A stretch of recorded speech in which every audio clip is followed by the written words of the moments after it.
그리고 뭐라고 써 있냐면 대선보다 총선 예측에 고전하는 건 여론조사도 마찬가지다. 대선 때는 족집게 내지 과학이자 예술이라는 평가까지 듣는 출구조사가 역대 총선에선 한 번도 제대로 맞췄다는 평을 듣지 못했다. 이렇게 써 있고 이번 총선은 공식 선거운동이 드립되는 시점에서 이미 야당 강세가 뚜렷할 정도로 우열이 갈리고 있다.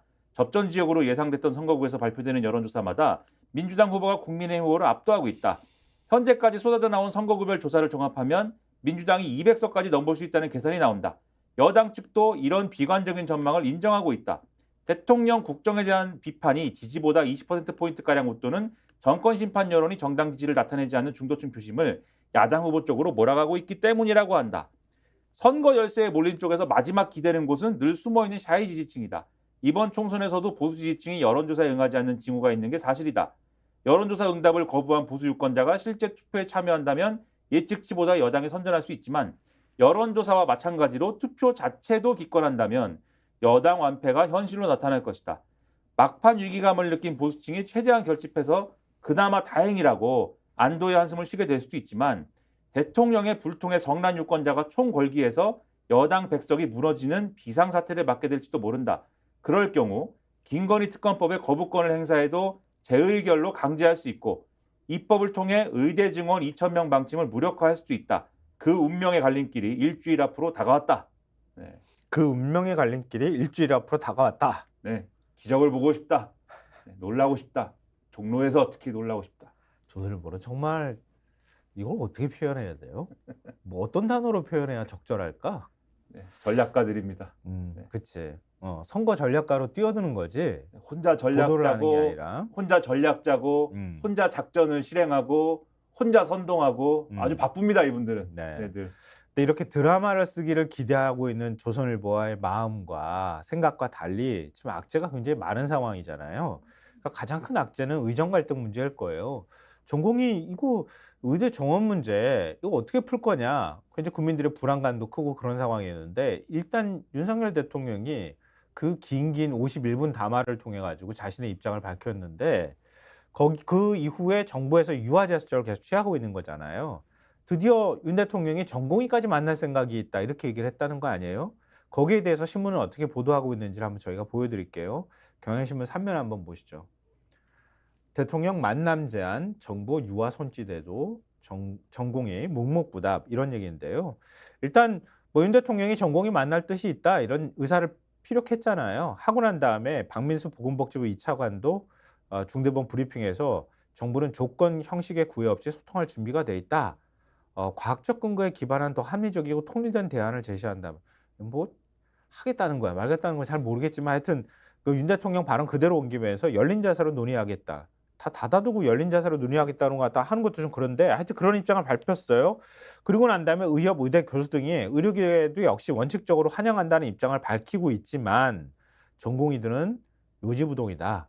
아직도 전혀 그 협상에 응할 생각, 그러니까 협의, 대화에 응할 생각조차 지금 없는 상황이다라고 경향신문이 지금 전하고 있는 거잖아요. 그렇죠. 그리고 다른 언론 보도까지 종합을 해보면 전공의들이 이런 대화에 응해야 된다고 할 때 누가 대화에 응해야 되는 건지조차도 지금 불분명합니다. 그러니까 가령 지금 이제 전공의 단체가 원래 있었던 거잖아요. 네, 근데 그렇죠. 전공의들의 입장은 자기들이 사직서를 내고 사직을 했다는 거잖아요, 지금. 아, 그렇지. 그러면 그 전공의 단체가 자기들을 대변하는 거냐에 있어서도 의견이 지금 일치되지 않는다라는 거예요. 그럼 사직서를 내면 전공의 신분도 아닌 거잖아요. 그렇죠. 본인들은 그렇게 지금 주장을 하고 있는 데다가 그리고 지금 원래 이제 만남을 호소했던 그래서 사실은 이 전공의를 그럼 내가 만날게요라고 대통령실이 한 그 계기를 마련했던 전의교협 비대위의 조윤정 홍보위원장이라는 분이 있습니다. 그러니까 눈물로 좀 만나주세요라고 호소했던 분이고 대통령이 맞아요. 만나서 뭐 껴안아 줘야 됩니다 이렇게 얘기했던 분인데 사퇴 의사를 밝혔습니다. 그러니까 왜냐하면 의료계에서 당신 얘기는 그러면 2,000명 증원을 수용하라는 얘기인가요?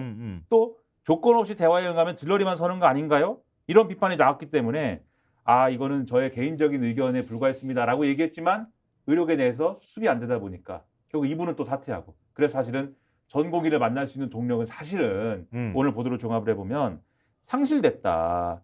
그래서 언론 보도에 응한 전공의들의 목소리를 좀 보면은 어떤 전공의는 만나야 할 것 같다라면서도 근데 만날 수 있게 될 것 같진 않다라고 얘기하고 또 어떤 전공의는 예를 들면 그 만나 가지고 뒤통수 맞기 싫다. 생중계해야 된다. 이렇게 주장하는 그 안 되겠죠. 전공의도 있고 또 어떤 전공의는 이거는 2,000명 직원 이거부터 확실하게 안 한다라고 못을 박아야 우리가 할 수 있는 거 아니냐. 이렇게 얘기를 하고 제각각인 상황이어서 진도가 안 나갈 것 같다. 이렇게들 전망하고 있습니다, 언론이.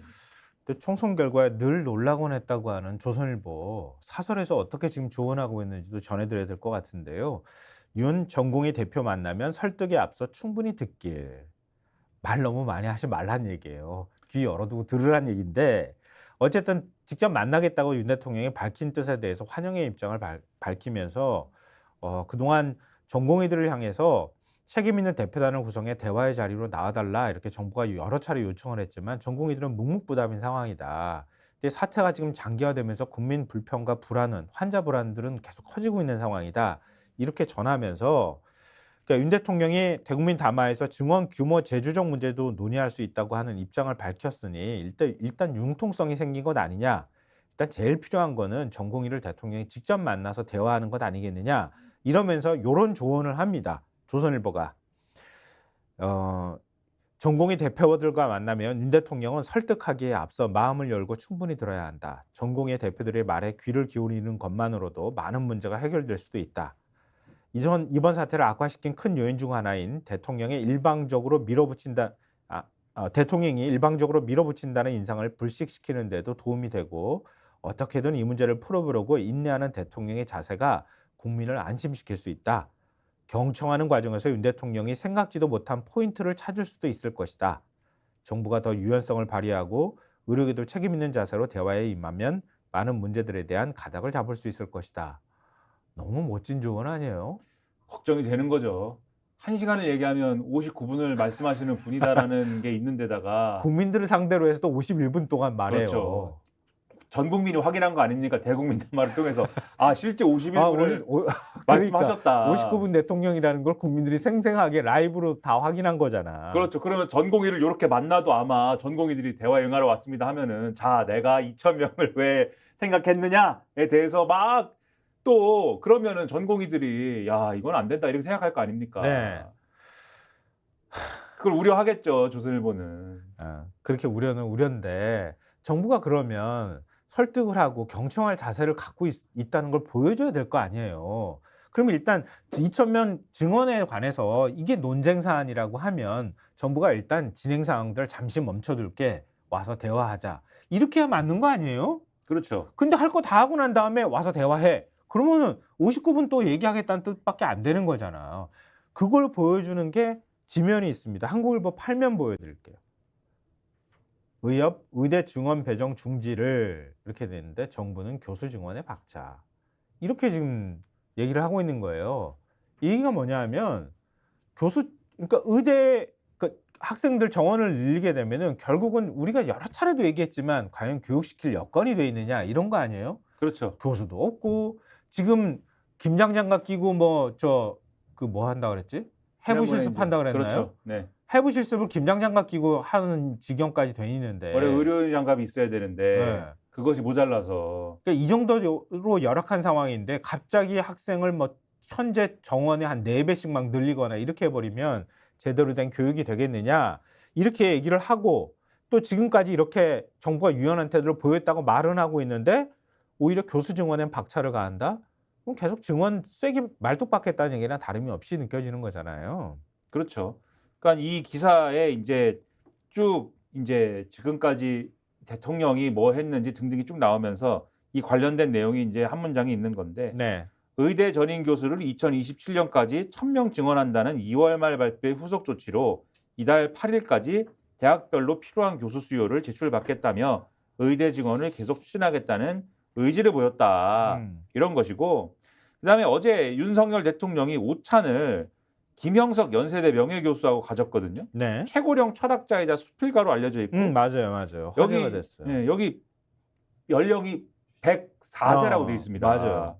굉장하신 분인데 이분하고 오찬을 가졌는데 뭐라고 말씀했냐면 나도 교수지만 의대 교수들이 전공의들의 집단 행동을 만류하기는커녕 단체로 사직서를 제출하는 등 집단으로 동조하는 모습은 바람직하지 않다. 음. 그러니까 또 이 교수님하고는 모찬을 하면서 그 사실은 의사들이 그 바람직하지 않아 이런 말을 또 하고 있는 거예요. 네. 근데 그 시간에 또 대통령은 나 저 시간 비워놨으니까 음. 전공의들 오길 바래. 아, 이거 대통령실에 전공의가 저 들어갈래요? 그러고 들어가면 가나?